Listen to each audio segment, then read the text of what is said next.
नमस्ते भक्तों, शिव भक्ति चैनल पे आपका स्वागत है। क्या आप जानते हैं कि हमारे देश में एक ऐसा त्योहार भी है जहां चूल्हा नहीं जलाया जाता और बासी भोजन का भोग लगाया जाता है?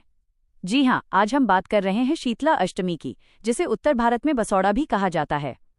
आखिर क्यों मनाई जाती है ये अष्टमी और क्या है इसके पीछे का वैज्ञानिक और धार्मिक कारण? चलिए जानते हैं। होली के ठीक 8 दिन बाद चैत्र मास के कृष्ण पक्ष की अष्टमी को शीतला अष्टमी मनाई जाती है। देवी शीतला को स्वच्छता और आरोग्य की देवी माना गया है। उनके एक हाथ में झाड़ू है जो सफाई का प्रतीक है और दूसरे हाथ में शीतल जल का कलश।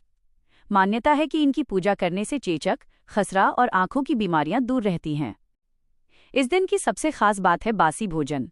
अष्टमी के दिन घर में चूल्हा नहीं जलता, इसलिए सारा खाना सप्तमी की रात को ही बना लिया जाता है। मुख्य रूप से दही, राबड़ी, चावल, पूड़ी और मीठे पुए बनाए जाते हैं। पौराणिक कथाओं के अनुसार एक बार माता शीतला एक वृद्धा का रूप धारण कर धरती पर आईं।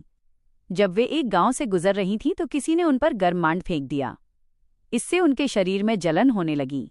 वे पूरे गांव में घूमी, लेकिन किसी ने उनकी मदद नहीं की। अंत में एक गरीब कुम्हारिन ने उन्हें ठंडे दही और बासी भोजन का भोग लगाया, जिससे माता को शांति मिली।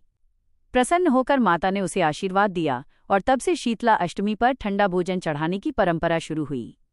अक्सर लोग पूछते हैं कि बासी खाना क्यों?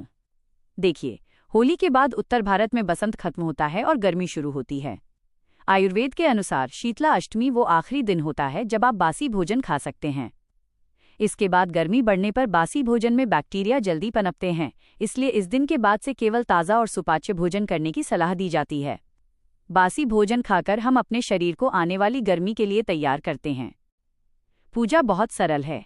सुबह जल्दी उठकर ठंडे पानी से स्नान करें, माता के मंदिर जाकर जल अर्पित करें, हल्दी और कुमकुम का तिलक लगाएं और सप्तमी को बने पकवानों का भोग लगाएं। पूजा के बाद घर के मुख्य द्वार पर हल्दी के स्वास्तिक और हाथ के छापे लगाना न भूलें। मान्यता है कि इस दिन पूजा के बाद कलश के बचे हुए पानी को पूरे घर में छिड़कना चाहिए। इससे न केवल घर की नकारात्मक ऊर्जा खत्म होती है, बल्कि वातावरण में भी शुद्धता और शीतलता आती है। तो भक्तों, शीतला अष्टमी केवल एक धार्मिक पर्व नहीं, बल्कि हमें स्वच्छता और सही खान पान की सीख देने वाला दिन है। आप इस बार बसौड़ा में क्या खास बना रहे हैं? कमेंट्स में जरूर बताएं।